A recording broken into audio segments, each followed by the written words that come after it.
So this may appear to be impossible. How can we always remember Krishna? But sometimes the example is given of the woman married, but she has a lover, Padamar.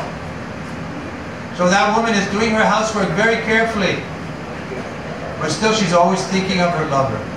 She doesn't want to disturb her husband, so she's serving, cooking, everything, but she's always remembering her lover and waiting for time when she can be with him.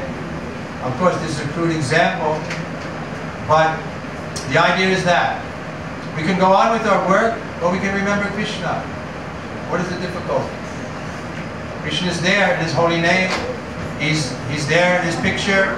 He's there in His representative, the spiritual master. So we can take hope that we can become fully Krishna conscious, even in this life. It's not unimaginable, because we saw it in the person of A.C. Bhaktivedanta Swami Srila Prabhupada. We saw, we were quite cynical of him when we first met him, skeptical. But after examining him very carefully, we became convinced that he was actually a pure devotee.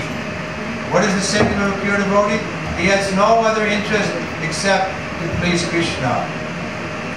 And because he was only thinking of how to please Krishna, therefore, he was the well-wisher of everyone. He was the well-wisher of everyone because he knew that everyone is particle of Krishna. Mama Vamsa Jivadoke, Jivabhuta Sanatana. And therefore, he was always trying to bring us to Krishna, introduce us to Krishna. And so he was our real well-wisher, because now we're suffering due to lack of Krishna consciousness, due to forgetfulness of Krishna. We think that this world is all in all, eat, drink, and be merry, from tomorrow we may die.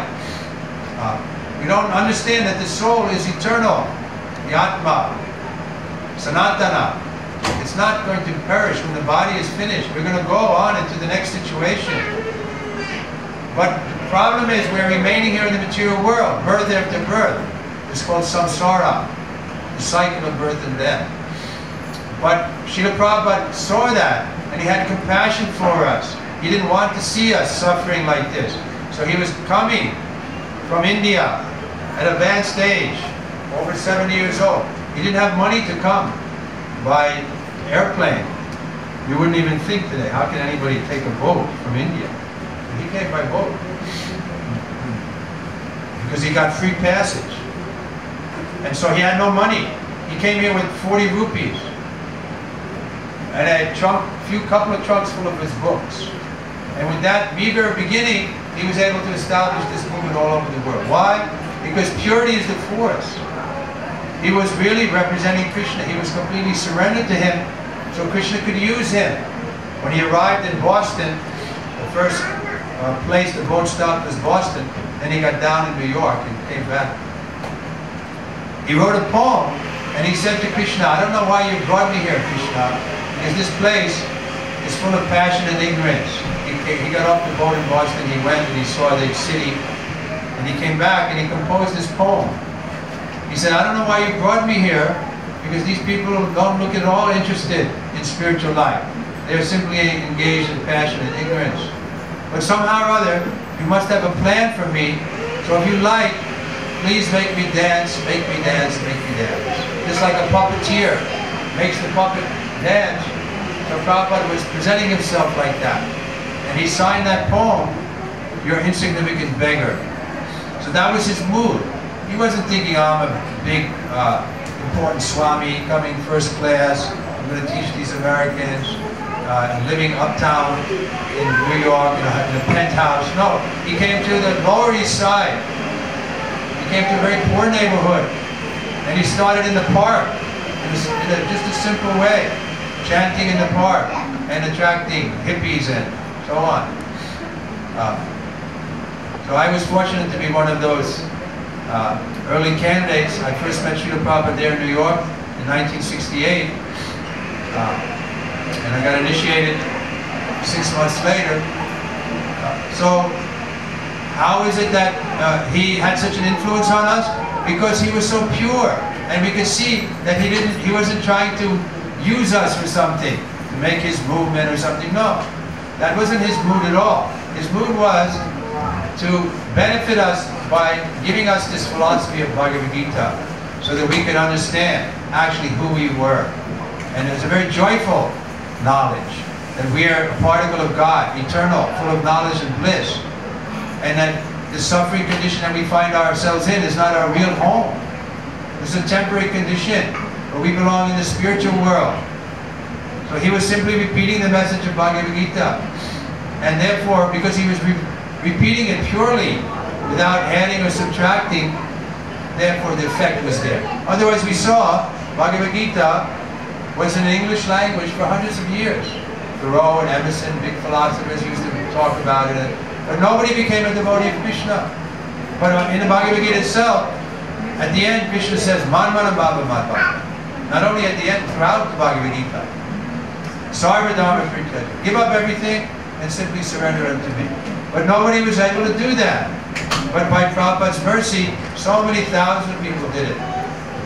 I was saying, I just came back from Russia. There's hundreds and thousands of devotees are there.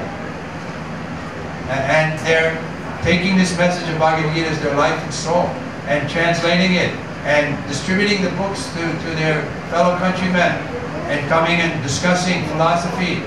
This movement is spreading like anything throughout the world, except North Korea, I think. We haven't got a center there yet, but we're trying. Because even in Cuba now we have people there. They've given us permission. The Cuban government, Castro. They think, you know, we present as an Indian culture and yoga, so they like that. So now we have our Bhagavad Gita, our center there in Havana. All over the world we have. And people are changing their life, not just some philosophy of meeting and discussing and then going out and smoking and drinking. No, they're actually able to change, give up their bad habits. That's what makes it so dynamic, that we can see that not only we change, but others are also changing. And so we become inspired to go deeper into it, into the philosophy, deeper into the process of chanting and hearing. Like every morning we're here, chanting on our beads. We have these beads where we chant Hare Krishna mantra. Hare Krishna, Krishna Krishna, Hare Hare, Hare Ram, Ram Ram. You're welcome to join us. We start a little early here. We start at 5 o'clock. We have our first arti, and then we chant till 5:30. Then we have our japa period until 7:15. Then we greet the deities here. Then we have Guru Puja. Then a class. So that starts at around 8 o'clock. So all morning we have a process, we have a program going here. You're always welcome if someday you have off or something, or you have a chant, feel inspired, please come. Plenty of parking here, especially in the morning. So don't feel bashful. This is your temple. We don't claim that proprietorship because we know that this is Krishna's temple. This is Srila Prabhupada's temple. Here we're keeping Prabhupada in a prominent place, because we recognize that he's the founder acharya of this movement. None of us are very significant. We're only trying to assist him. So you can also take part in that. You can also assist him. It's not everybody can assist in some way. There's so many ways you can assist. Either prachar or achar. There's two things we say. Practice and preaching. So you can assist him by practicing. By giving up illicit sex, intoxication, gambling, meat eating, by chanting Hare Krishna with devotion, by hearing the Srimad Bhagavatam, Bhagavad Gita, by reading these books and understanding. This will be very pleasing to Prabhupada. It's called prachar, or practice. And then you can also assist in the preaching. Krishna says at the end of the Bhagavad Gita, no one is more dear to me, the one who explains the subject to the innocent people. So that's what we're trying to do. We're at the University of Florida here. We have a Bhakti Yoga Club. Tomorrow we'll be there. On our table, we have so many books. Tomorrow's the first day of school. And we meet the students and try to engage them in this nice philosophy, nice process of Krishna consciousness. So we're engaged in this. So naturally, any engagement like that requires some money. We like to make a nice temple here. So maybe you can't come and preach with us at the campus. You're too busy, you have your job and so on. But you can assist in some way. Everyone has something to offer. You can assist with your words. You can tell people about it. Oh, I went to the Hare Krishna temple. They have a nice place there. They're just beginning. They're going to build a temple. And invite them to come. So just by speaking, you're serving. You're preaching. Everybody can preach a little bit about Krishna and Srila Prabhupada, this unique position as the world Acharya. You can give some service, some of your time. Come here and clean the temple, wash some pots, cut the grass. Something you can, if you want to, you can do a little service. You're always open to service. You can give money. Money is valuable, of course, everyone knows. You can use it in Krishna's service. If you don't have time, you don't have the ability to talk so much, then work. Krishna says you don't have to. You can work for me, called Krishna Karma. Work and give the result to Krishna. That way we'll be free to spend more time preaching and to make a nice temple, to attract people. Just like today, so many people came. We don't have a very good, gorgeous facility for them. So we like to increase our ability to receive people. We wanted to make a nice garden, and we were thinking of inviting the students. We wanted to make a, what's it called, organic gardening. Everybody, the young people especially, are so much interested in being green, and being ecologically, and they're worried about global warming and so on. So we're thinking of having some gardens like that, and perhaps you use, the solar heating and things like that, just to attract people and to show that we're also not spoiling the energy, using everything that we get in Krishna's service to avoid becoming contaminated. So we can clean inside and outside. That's the process. By chanting Hare Krishna, we clean our heart. By bathing and taking care of the outside, the environment, making a garden and everything, that's also accepted as devotional service. So please try to understand this philosophy. We have so many books on the subject. You're welcome to come. Like I say, we have class twice a day here. Every morning at 8 o'clock and every evening at 7:30. We have kirtan at 7, at 7:30. We speak from Bhagavad Gita. But anytime you're free, please feel free to stop by.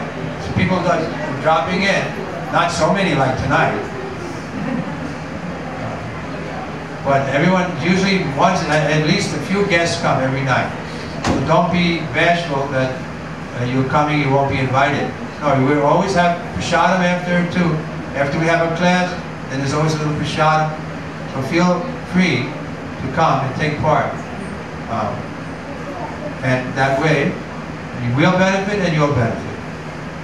This is such a nice thing that everyone benefits by taking part in it.